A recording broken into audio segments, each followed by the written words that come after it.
So here we are. This is an unprecedented Ramadan. There's so many mixed feelings, so many conversations, many webinars, many appeals. I think people are maybe just kind of trying to figure out, where do I turn? What do I do? What do I do first? Kind of what should I focus on, I guess, is a question a lot of people are feeling. So let's make it simple. The Prophet ﷺ said in a hadith, "Inna fil jasadi mudgha, ila idha salahat salaha al jasadu kullu." Indeed, in the body there's a lump of flesh. If it is set right, then the entire body will be set right. وَإِذَا فَسَدَتْ فَسَدَ الْجَسَدُ كُلُّ أَلَا وَهِيَ الْقَلْبُ. And if it is corrupted, the entire body will be corrupted. Verily, it is the heart.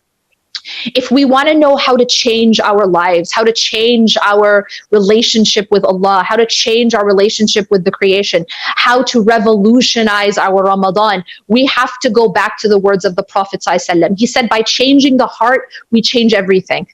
By changing the heart, we change the whole body. That means we change the actions of that individual. And when you change the actions of an individual, you change a society, you change the world. And so this is actually not a small topic. This isn't like a feel-good topic. Sometimes people think, oh, this is very Hallmark. It's very, fluffy, wishy-washy, like, oh, heart stuff. No, it's actually the stuff, right? Because the Prophet ﷺ told us that is the master of the body. And a lot of people try to say, but no, my head is the master of my heart. But actually, the type of heart that you have actually is the one who dictates how you think and dictates what your mind now comes up with to follow your heart. And so it is essential that we talk about the heart. The heart is not just something that we talk about in cool quotes, but the heart is the most essential thing we need to purify. The beautiful dua of Ibrahim alayhi salam, وَلَا تُخْزِنِي يَوْمَ يُبْعَثُونَ يَوْمَ لَا يَنْفَعُ مَالٌ وَلَا بَنُونَ إِلَّا مَنْ أَتَى اللَّهَ بِقَلْبٍ سَلِيمٍ. That this is Prophet Ibrahim, and he's calling out to Allah, do not disgrace me on the day when everyone is brought back, when nothing will benefit anyone of wealth or children, except for the one who returns to Allah subhanahu wa ta'ala with a heart that's salim, with a heart that's healthy, with a heart that's sound. Now we've been given the month of Ramadan. Now here's what happens in Ramadan. Allah subhanahu wa ta'ala is helping us out big time, right? As we go through life, we know that we have various enemies. You can think about it as a righteous struggle all the time, right? So we have external enemies and we have internal enemies. And these are the enemies that are pulling us down. What is the external enemy? The external enemy is the shaitan and his army from among humans and jinn. Realize that human beings can also do the work of shaitan and can be from the shayateen. This is why, in Surah An-Nas, we say, min al-jinnati wan-nas, that when we're asking for protection from this waswas al-khannas, the one who whispers and then retreats, it's from the jinn and from human beings, okay? So our external enemy is the shayateen of jinn and ins. Now, what's the internal enemy? The internal enemy is just as real and sometimes even more dangerous, and that is my own self. This is called the nafs. The nafs is my lower self, and this is the part that calls me towards evil, which tells me to just obey my lower desires, that we're in this world to eat, sleep, and reproduce, that it's all just about the body and the sort of the physical pleasure. So now what's happened is Ramadan comes around, and now think about it. What has Allah done in Ramadan? Allah says that when Ramadan begins, the shayateen, that the doors of paradise are opened, the doors of hellfire are closed, and the shayateen are chained. So now what Allah subhanahu wa ta'ala has done in his infinite mercy is that He has taken out one of our enemies. He's tied him up literally, right? So what does that do? It gives us a head start. It actually gives us the opportunity to be more successful at this righteous struggle. What's this righteous struggle? Well, the struggle to purify our hearts, to strengthen our hearts, to have qalbun salim, to have a healthy heart, and to then be successful when we meet Allah subhanahu wa ta'ala. Because Allah says that nothing will benefit anyone. So we can spend all of our time here making money, having a lot of power, but Allah specifically says that these two things will not benefit anyone. Malun wala banun. Wealth and children. Children are a representation of power, especially at that time. So what will matter is ultimately in our success is that did we return to Allah with a heart that's sound? And now Ramadan comes around and Allah subhanahu wa ta'ala chains up the external enemy. So what's left now? Just the internal enemy, our nafs, right? So it's just you and your nafs now, right? It's just you against your nafs.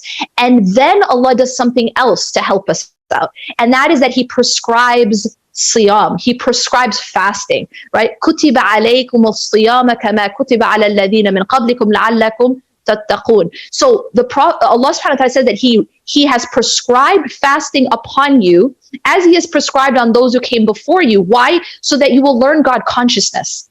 So here now Allah subhanahu wa ta'ala has prescribed something that will tame the nafs, that will weaken the nafs. And by taking out both of these enemies, the shayateen from the external enemy through the chains, right? Because He ties them up. And then by weakening the nafs through fasting, Allah subhanahu wa ta'ala is putting us in the absolute best position to purify our hearts, to work on this project. And this, by the way, is the most important project of your existence in this life, is the purification of your heart, the strengthening of your heart. Because, as I repeat again, يَوْمَ لَا يَنْفَعُ مَالٌ وَلَا بَنُونَ إِلَّا مَنْ أَتَى اللَّهَ بِقَلْبٍ سَلِيمٍ. That on the day of judgment, when you return back to Allah subhanahu wa ta'ala, ultimate success will only be for those people who came back to Allah with a healthy heart. And therefore, that's the most important endeavor of our lives, is to build a healthy heart, to build this thing called qalbun salim, right? That should be our focus. Why? Because that's ultimate success. And to have a corrupted heart will be ultimate failure. As we know in the Quran, Allah subhanahu wa ta'ala, when He makes an oath, right, He does it to emphasize a point, right? Now, if you look and you study the Quran, there's a place in the Quran where Allah subhanahu wa ta'ala makes the longest list of oaths, and that's Surah Ash-Shams. وَالشَّمْسِ وَضُحَاهَا وَالْقَمَرِ إِذَا تَلَاهَا. And then Allah goes on to make these oaths one after the other, I believe it's 11, by His creation, in order to say what? قَدْ أَفْلَحَ مَنْ زَكَّاهَا وَقَدْ خَابَ مَنْ دَسَّاهَا. Indeed, he or she has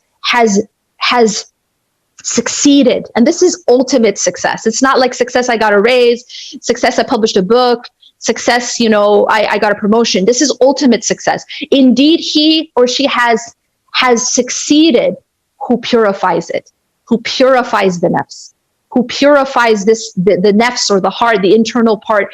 وَقَدْ خَابَ مَنْ دَسَّاهَا. And he has verily failed who has allowed it to become corrupted, who has corrupted it.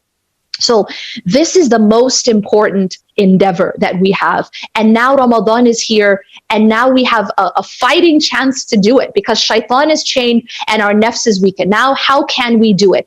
First and foremost, we have to focus on the oxygen of the heart, the food and water of the heart, and that is the remembrance of Allah subhanahu wa ta'ala, dhikr.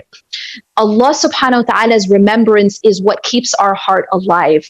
And if we are not a people who've been regular about our salah, Ramadan is the time to establish that habit. Because if you're not praying, you're not breathing. Simple, full stop. Like, there's nothing else to talk about, because prayer is the first thing you're asked about on the day of judgment. And I'm talking about the fara'id, right? The 5 daily prayers. So the first thing we have to focus on is that spiritual oxygen of the salah, all right? And Ramadan is the best time to build that habit. They say it takes a certain amount of time to build a habit, and now we have that exact amount of time, essentially, give or take, in Ramadan. So if you build that habit in Ramadan, praying on time, and make a commitment to continue to stick to your prayers afterwards, because you have to understand that there is nothing that will benefit you if you're not praying. There's a hadith that says that the Prophet ﷺ, said that the first thing we are asked about on the day of judgment is our prayer, and if it is set right, then that person will be successful, and if it is not, then that person will have failed. And so it won't be that that if that person's salah isn't in order, it won't matter what else they did. That's a very, very, very intense thing to think about, right? That it won't matter what else you did. So salah is that thing. It's the only action. Listen carefully. Salah is the only action that scholars disagree whether or not it takes you out of the fold of Islam. Some say it takes you out of the fold of Islam. Some say maybe it takes you out of the fold of Islam, but you don't want to go anywhere near something like that. This is the only action, the only sin that can actually potentially take a person out of the fold of Islam. So salah is a serious thing. And so this has to be the first thing that we commit to in this condition where now we are at our, it's like the best condition for us to really, really come back to Allah and to purify our hearts. Our external enemy is chained, our internal enemy is weakened through fasting. Now let's do what we need to do. And let's really take advantage of this opportunity while our enemies are down, you know what I mean? Temporarily. Yeah. So take this opportunity, build the habit of your salah, and increase in your dhikr, increase in your remembrance of Allah subhanahu wa ta'ala through the adhkar. Make a habit of doing the morning and evening adhkar. Make a habit of saying the adhkar before you sleep. These are the supplications of the Prophet ﷺ that he used to say throughout his day. There are a lot of apps out there that can help you. One is My Dua, 2 A's at the end, Fortress of a Muslim in a dua form. Then there's many of them. You get one of these apps and make a commitment. You don't have to say all of them, but just say, I'm gonna commit to saying 5 every single morning, or I'm gonna commit to saying 7 or 10. I'm gonna put down 10 minutes and I'm gonna do that, or 20 minutes, or what you can commit to. Remember that Allah subhanahu wa ta'ala loves the actions that are consistent, even if they're small. And so the adhkar, and then finally, and one of the most important is the book of Allah subhanahu wa ta'ala. This is the month of the Quran. Build a relationship, rebuild a relationship, mend the relationship with the book of Allah subhanahu wa ta'ala, with the Quran. This is your creator speaking to you. How can you not listen? How can you not understand? How can you not make an effort to at least understand what your creator is saying to you? If a king or a president were to send you a letter, even in a language you didn't understand, you would make every effort to at least understand what's in that letter, right? And this is not a king or a president. This is the creator of all kings and all presidents, and the one who has all control over every single one of them. The one who by his will and might allowed a microscopic creation to bring all the kings and presidents to their knees. So this is the most powerful. This is the creator. And he sent you a personal letter, right? In the Quran. It's his words to us, to every single one of us. And they are personally applicable to every single one of our lives. It's not like it only applied back then. It actually tells your story today. So rebuild that relationship, mend that relationship, strengthen that relationship with the book of Allah subhanahu wa ta'ala.